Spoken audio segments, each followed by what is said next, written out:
like to think that we have a social conscience. We want to do the right thing, and we believe that if we could, we would try to help people who are less fortunate than ourselves. But it's still inspiring to see other people putting these thoughts into action.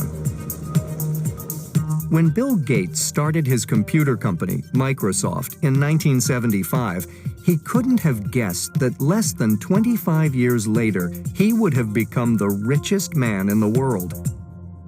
Gates made billions of dollars at Microsoft, and in 1994, he and his wife Melinda started using their wealth to help others. In 1999, they started the Bill and Melinda Gates Foundation, and with the help of other rich individuals like Warren Buffett, they began making a real difference to the lives of people around the world.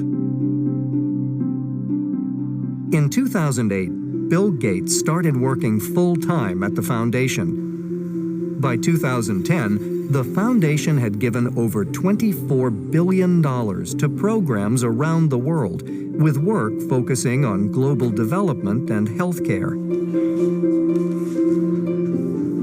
Much of this work focused on preventable diseases that affect the developing world. Two-thirds of deaths in children under the age of 5 in developing countries are due to diseases that can be prevented, such as malaria. Malaria is spread by the bite of a mosquito, and it causes nearly 1 million deaths every year. 95% of these deaths are in Africa, and 85% of those who die are under the age of 5. But you don't need to be wealthy to make a difference in people's lives. The day-to-day work of an individual can be just as important as the huge resources of a billionaire's foundation. Has been responsible. Sometimes you just need to have the time and the desire to help to make a real difference.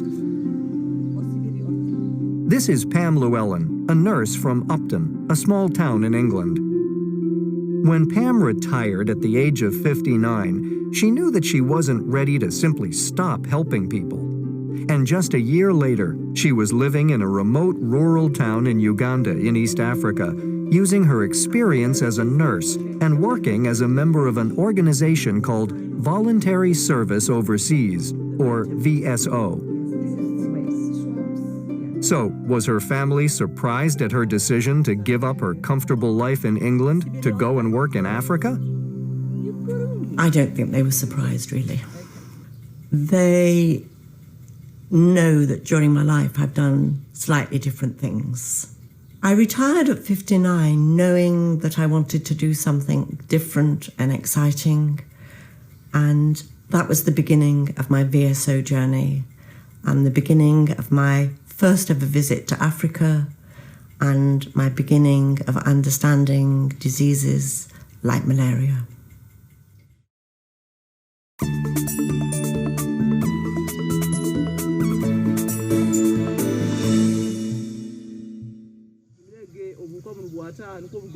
VSO is an international organization where volunteers work to fight poverty and disease around the world. Over a period of years, I'd heard a couple of interviews about people that had gone to Russia, Southeast Asia, Africa, and I always thought, I'd like to do that one day. And coming up to retirement, I thought, I'm going to fill in the form and see what happens. VSO sent Pam to the district of Mirya in the northwest of Uganda. In this remote rural area, many people live in poverty. A lot of villages don't have running water, and people have to get their water from a pump.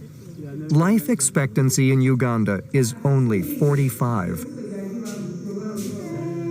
Pam worked with a team of local community volunteers who traveled around the district giving families mosquito nets and talking to them about malaria prevention, as well as other health issues. I was lucky because when I arrived in Uganda, VSO gave me medication, and that was a tablet every day of my stay during my 2 years. So I took the tablet, I never forgot, and I never got malaria. They also gave me a treated mosquito net, which I used every night of my stay there. Long-term treated mosquito net. If Pam hadn't taken malaria tablets or had forgotten to use her mosquito net, she might have caught malaria living in Miria. And unfortunately, this is the reality for many of the people she worked with who couldn't afford tablets or mosquito nets. The only way to prevent getting malaria is to sleep under a treated mosquito net. And of course, local people can't afford to buy them. They're not provided free by the government. They are given out by some charities some of the time. The volunteers all knew that if the nets weren't used properly, they wouldn't protect anyone from malaria. So education was an essential part of their work. You need to understand why you need the net, what you're preventing, and how it is best to use the net. So the project that I was working on really believed that giving a net alone isn't enough. You need to have an education package with it. It was quite a change from Pam's life in England. Pam lived in the community and had to adapt to a very different standard of living, although there were also many similarities. Well, surprisingly, you can go to a cash point, you can go to a hole in the wall, you can get some money out of your UK bank account if you need it. Having said you can go to the hole in the wall, some days it doesn't work. Some days there's no electricity. It's very much the same. There are shops of a sort, Lucky 7 supermarket, which we used to joke that if there were 7 things you wanted, you were lucky. But you just adjust your life. Okay.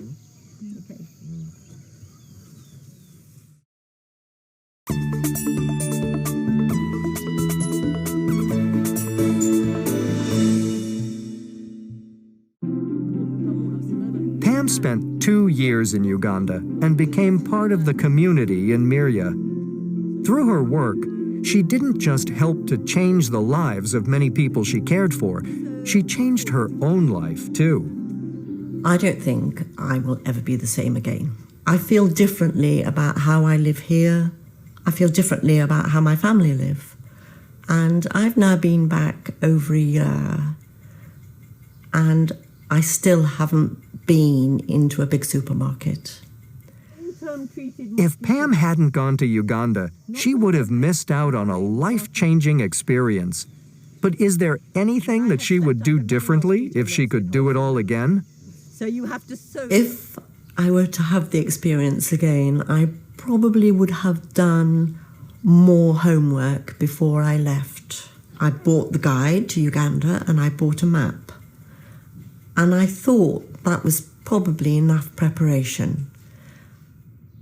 If I could do it again, I probably would make more effort to contact more people who had actually been in Uganda as a volunteer or working short term, so that I could have been better prepared for what to expect professionally and culturally, from first hand rather than from a book. Many people are surprised by Pam's decision to start work for VSO at the age of 60, but she believes that waiting until she retired was a good thing.